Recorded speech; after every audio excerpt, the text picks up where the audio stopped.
નમસ્કાર વિદ્યાર્થી મિત્રો, કંકણસ્ય તુલોભેન ભાગ 2 પાઠ 1 ની અંદર ભાગ 1 ની અંદર આપણે જોઈ ગયા કે મહેલની છત ઉપર આરામથી બેઠેલા રાજકુમારોને એક પંડિતજી છે તે કથા કહે છે અને કથા કહેતા પહેલા સજ્જનો અને દુર્જન માણસોનો ભેદ પણ કહે છે કે જે સજ્જન માણસો છે તેમનો સમય કાવ્ય અને શાસ્ત્રના વિનોદમાં જાય છે અને જ્યારે મૂર્ખ માણસ છે તેમનો વ્યસનમાં, ઝઘડામાં કે સુવામાં જાય છે. અને ત્યાર પછી એક પ્રાણી કથા અહીંયા પ્રસ્તુત કરે છે. તે પ્રાણી કથાની અંદર કહે છે કે દક્ષિણારણ્ય નામના વનમાં એક વાઘ રહેતો હોય છે. એ સ્નાન કરેલો અને હાથમાં દર્ભ લઈ અને ઊભો હોય છે અને તે વૃદ્ધાવસ્થામાં પણ હોય છે, એટલે શિકાર કરી નથી શકતો. એટલે જતા બધા મુસાફરોને એવું કહે છે કે આ સુવર્ણ કંકણ લઈ લ્યો. અને ત્યાર પછી લોભથી આકર્ષાયેલો કોઈ એક મુસાફર છે તે એવું વિચારે છે કે આ તો ભાગ્યથી જ સંભવ છે, પરંતુ જ્યાં આપણને પોતાની શંકા હોય તેવી બાબતમાં આપણે પ્રવૃત્તિ કરવી જોઈએ નહીં. અને જ્યારે આ મુસાફર આ પ્રકારનું વિચારે છે ત્યાં સુધી આપણે ભાગ 1 ની અંદર જોયું. હવે જોઈએ આપણે આગળ. કિંતુ સર્વત્ર અર્થાર્જન પ્રવૃત્તૌ સંદેહ એવ. કિંતુ એટલે પણ, સર્વત્ર એટલે બધે જ, અર્થાર્જન અર્થ અર્જન, અર્થ એટલે ધન પૈસા, અર્જન એટલે પ્રાપ્ત કરવાની, મેળવવાની, પ્રવૃત્તૌ એટલે પ્રવૃત્તિમાં, સંદેહ એવ સંદેહ જ છે. પરંતુ સર્વત્ર પૈસા ધન કમાવાની જે પ્રવૃત્તિ છે તેમાં સાહસ કરવું પડે છે. એટલે કે જે ધનની કમાવાની જે પ્રવૃત્તિ છે તેમાં સાહસ તો કરવું જ પડે છે. તથા ચ ઉક્તમ, તથા એટલે તેમજ, ચ એટલે અને, ઉક્તમ એટલે કહ્યું. અને કહે છે, શું કહે છે તો કે ન સંશયમ અનારુહ્ય નરો ભદ્રાણી પશ્યતિ, સંશયમ પુનરારુહ્ય યદિ જીવતી પશ્યતિ. ન સંશયમ, ન એટલે ના, સંશયમ એટલે સંશયને, શંકાને, સંદેહને, અનારુહ્ય, અનારુહ્ય એટલે કે તેને અવગણીને, એટલે કે તેનું આરોહણ કરીને જોખમ ખેડ્યા વગર, નરહ એટલે માણસ, ભદ્રાણી એટલે કલ્યાણને, પશ્યતિ એટલે જુએ છે. એટલે કે જે માણસ છે તે સંશયને, જોખમને ખેડ્યા વગર મનુષ્ય છે એ કલ્યાણને જોતો નથી. સંશયમ એટલે કે સંદેહ, જોખમને, પુનરાહૃહ્ય, પુનઃ એટલે ફરી, આહૃહ્ય એટલે ખેડીને, યદિ એટલે જો, જીવતી જીવે છે, પશ્યતિ તો જુએ છે. પરંતુ જો તે સાહસ કરી અને તે જોખમને ખેડે છે અને જો જીવતો રહે તો કલ્યાણને જુએ છે. સંપૂર્ણ શ્લોકનો અનુવાદ જોઈએ. જો જોખમ ખેડ્યા વિના માનવને કલ્યાણ દેખાતું નથી, પરંતુ સાહસ કરીને જો જીવતો રહે તો કલ્યાણને જુએ છે. એટલે કે અહીંયા એનો કહેવાનો મિનિંગ એવો છે કે સાહસ કર્યા વગર કઈ વસ્તુ મળતી નથી, અને જો સાહસ કર્યા પછી જો આપણે જીવતા રહીએ તો કલ્યાણને જોઈએ છીએ. આ પ્રકારે તે વિચારી અને આગળ શું કરે છે, તન નિરૂપયામી તાવત, તત નિરૂપયામી, તત એટલે તો, નિરૂપયામી એટલે કે નિરૂપણ કરું, એની તપાસ કરું, તાવત એટલે સુધી. તો કે માટે જરા જઈ અને હું આ બાબતની તપાસ કરું કે જોખમ ખેડવા જેવું છે કે નહીં. પ્રકાશમ બ્રુતે, પ્રકાશમ એટલે કે સંભળાય તેવી રીતે, મોટેથી, બ્રુતે એટલે બોલે છે, જોરથી, વાઘને સંભળાય તેવી રીતે બોલે છે. કુત્ર તવ કંકણમ, કુત્ર એટલે ક્યાં, તવ એટલે તારું, કંકણમ એટલે કંકણ. તો કે તારું જે કંકણ છે તે ક્યાં છે. મોટેથી બોલ્યો, ક્યાં છે તારું કંકણ. વ્યાઘ્રહ હસ્તમ પ્રસાર્ય દર્શયતી, વ્યાઘ્રહ એટલે વાઘ, હસ્તમ પ્રસાર્ય હાથ લંબાવીને, હાથ ઊંચો કરીને, દર્શયતી એટલે બતાવે છે. અને વાઘ છે તે હાથ ફેલાવી અને તે કંકણ, જે સોનાનું જે બંગડી કંકણ છે તે બતાવે છે. પાંથો વદત, પાંથ એટલે કે મુસાફિર, જે રસ્તો છે, મુસાફિર છે, યાત્રી છે તે, અવદત એટલે બોલ્યો. કથમ મારાત્મકે ત્વયી વિશ્વાસ, કથમ એટલે શા માટે, મારાત્મકે એટલે કે મારવાની જે વૃત્તિ છે, જે લોકોને મારી નાખે છે તેવા, ત્વયી એટલે તારામાં, વિશ્વાસ એટલે વિશ્વાસ કરું. તો કે યાત્રી કહે છે કે મારી નાખવાના સ્વભાવવાળા તારામાં કેવી રીતે વિશ્વાસ કરું. જ્યારે યાત્રીનું આવું વચન સાંભળે ત્યારે સિંહ કહે છે, વ્યાઘ્ર ઉવાચ, વાઘ કહે છે, શૃણુ રે પાંથ, શૃણુ એટલે સાંભળ, રે એટલે અરે, પાંથ એટલે મુસાફિર, હે મુસાફિર સાંભળ. પ્રાગેવ યૌવન દશાયામ અહમ અતીવ દુર્વૃત્ત આસમ. પ્રાક એવ, પ્રાક એટલે પહેલા, એવ એટલે જ, યૌવન દશાયામ એટલે કે જ્યારે હું યુવાવસ્થામાં યૌવનીમાં હતો ત્યારે અતીવ એટલે ખૂબ જ દુર્વૃત્તિ જેની ખરાબ વૃત્તિ છે, દુરાચારી છે તેવો આસમ એટલે હતો. તો કે પહેલા જ્યારે હું યુવાવસ્થામાં હતો ત્યારે હું ઘણો બધો દુરાચારી દુષ્ટ હતો. ભાગે કહ્યું, હે વટે માર્ગુ સાંભળ, એક લાંબા સમય પૂર્વે યુવાવસ્થામાં હું પણ દુરાચારી હતો. અનેક ગો મનુષ્યાણામ વધાત મે પુત્ર મૃતાહ દારાશ્ચ. અનેક ગો, અનેક એટલે ઘણી બધી, ગો એટલે ગાયો, મનુષ્યાણામ એટલે કે મનુષ્યનો, ઘણા બધા ગાયો અને મનુષ્યનો, વધાત એટલે વધ કરવાથી, મે એટલે મારા, પુત્ર એટલે પુત્ર, મૃતા એટલે મૃત્યુ પામ્યા, દારાહ એટલે પત્ની, ચ એટલે અને. તો કે અનેક ગાયો અને મનુષ્યોને મારી નાખવાના લીધે મારા પુત્ર મરી ગયા અને પત્ની પણ મૃત્યુ પામી છે.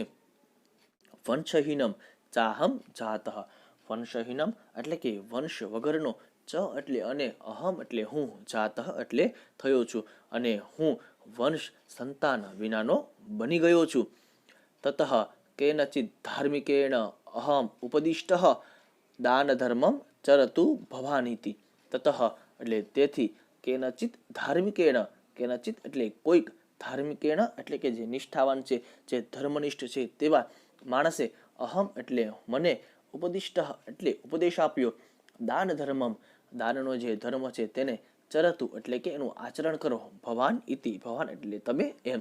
તો કે કોઈક જે ધર્મનિષ્ઠ માણસ છે તેણે મને ઉપદેશ આપ્યો કે આપ દાન ધર્મ વગેરેનું આચરણ કરો, એટલે કે તમે દાન વગેરે જે ધર્મ છે તેનું આચરણ કરો. તદુપદેશાત ઇદાનીમ અહમ સ્નાનશીલઃ દાતા વૃદ્ધઃ ગલિત નખદંતઃ ન કથમ વિશ્વાસભૂમિ. તદુપદેશાત, તદ એટલે તેના, ઉપદેશાત એટલે ઉપદેશથી, ઇદાનીમ એટલે અત્યારે, અહમ એટલે હું, સ્નાનશીલઃ એટલે કે સ્નાન કરી નાખ્યું છે તેવો, એટલે કે સ્નાનથી શુદ્ધ છું તેવો, દાતા એટલે કે દાન આપવા માટે, વૃદ્ધ એટલે વૃદ્ધાવસ્થામાં છું તેવો, ગલિત નખદંત નખ અને દાંત જેના ગળી ગયા છે તેવો હું વૃદ્ધ, ન એટલે ના, કથમ એટલે શા માટે, વિશ્વાસભૂમિ એટલે કે વિશ્વાસપાત્ર ન હોઉં, તો તેના ઉપદેશના કારણે હું દાન વડે પવિત્ર થયેલો, દાન આપનારો અને ગળી ગયેલા નખ અને દાંતવાળો બન્યો છું. તેથી કેમ હું વિશ્વાસપાત્ર ન હોઉં? તો કે મને કોઈક ધાર્મિકે કીધું છે દાનરૂપી ધર્મ કરો અને ત્યારે સ્નાન શુદ્ધ થાય અને મારા દાંત અને નખ ને બધું ગળી ગયું છે, ત્યારે હું વિશ્વાસપાત્ર કેમ ન હોઉં? મમ ચૈતાવાન લોભવિરહ યેન સ્વહસ્તસ્થમ અપી સુવર્ણ કંકણમ યસ્મૈ કસ્મૈચિત દાતુમ ઈચ્છામિ. મમ એટલે મારા, ચૈતાવાન એટલે એતાવાન, ચ એટલે અને, એતાવાન એટલે કે આટલા, લોભવિરહ એટલે કે લોભ રહિત છે, લોભ વગરનો છે તેવો, સ્વહસ્તસ્થયમ, સ્વ એટલે પોતાના, હસ્ત એટલે હાથમાં, સ્થયમ એટલે રહેલું, અપી એટલે પણ, સુવર્ણ કંકણમ, સુવર્ણ એટલે સોનાનું, કંકણમ એટલે કંકણ બંગડી, યસ્મે એટલે જે, કસ્મેચિત એટલે કોઈ, જે કોઈ, દાતુમ એટલે કે દાન કરવાની, ઈચ્છામી એટલે ઈચ્છા કરું છું.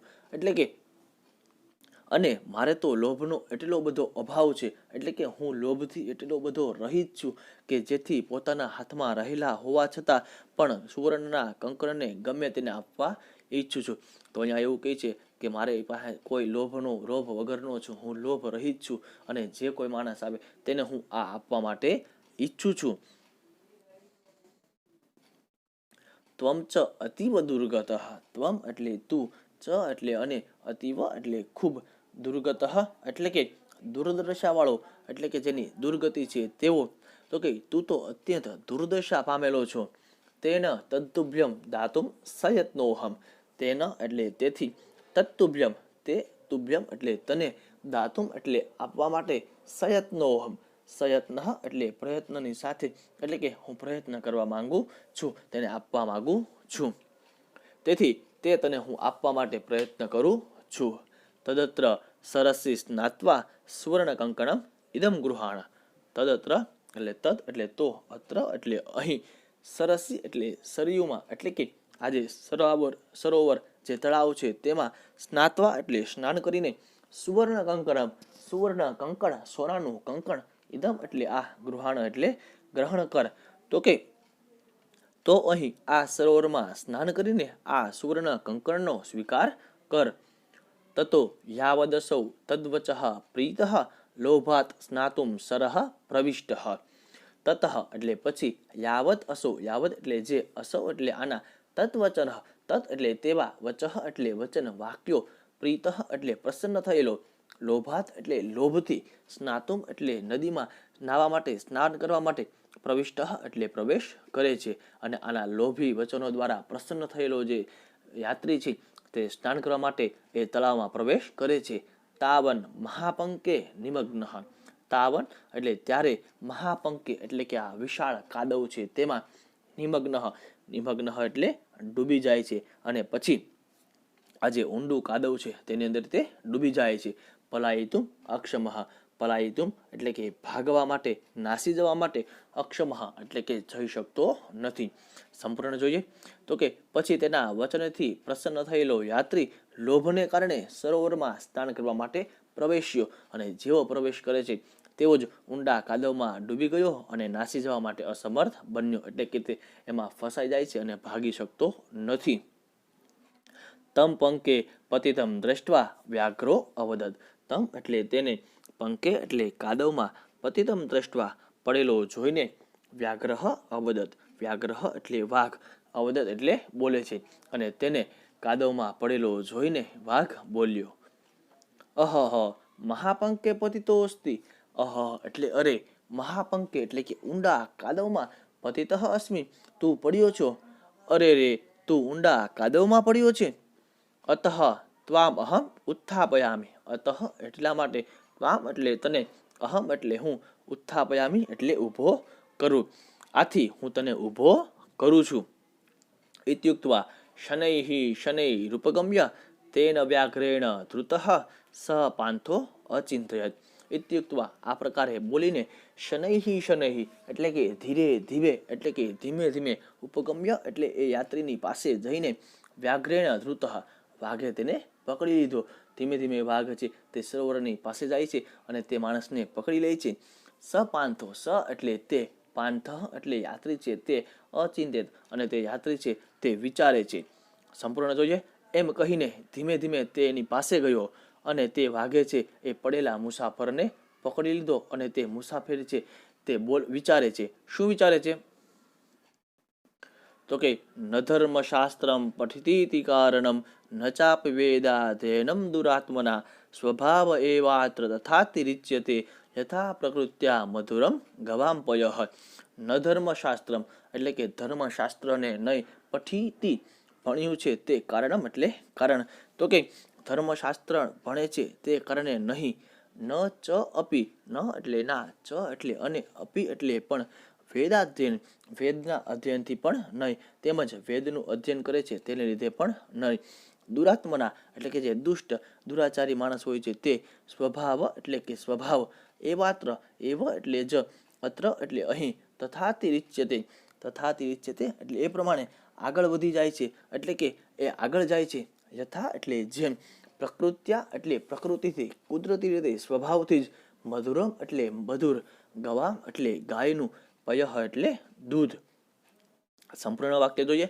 ધર્મશાસ્ત્ર ભણે છે એ કારણે નહીં, તેમજ વેદનું અધ્યયન કરે છે તેને લીધે પણ નહીં, પરંતુ દુષ્ટનો સ્વભાવ જ આ બાબતમાં એ પ્રમાણે આગળ વધી જાય છે જે પ્રમાણે કુદરતી રીતે જ ગાયનું દૂધ મધુર હોય છે.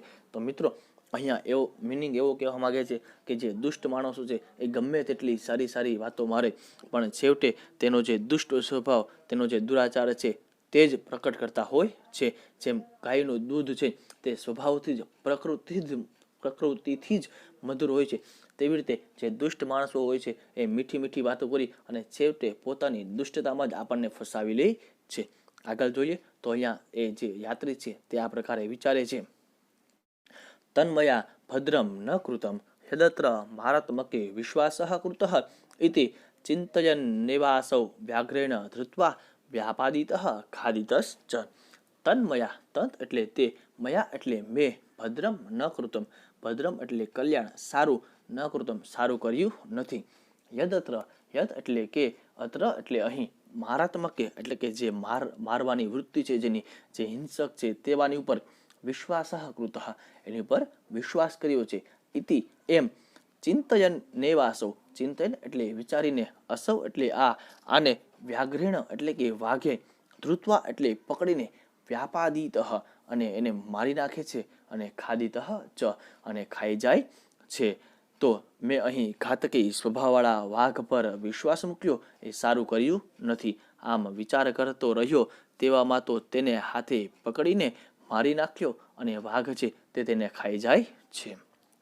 તો મિત્રો, આ પાઠ પ્રાણી કથા દ્વારા આપણને એટલું જ બોધ, એક ખાસ કરીને બોધ આપવામાં આવે છે કે લોભ છે એ સારામાં સારા માણસને મોટામાં મોટી મુશ્કેલીમાં નાખી શકે છે.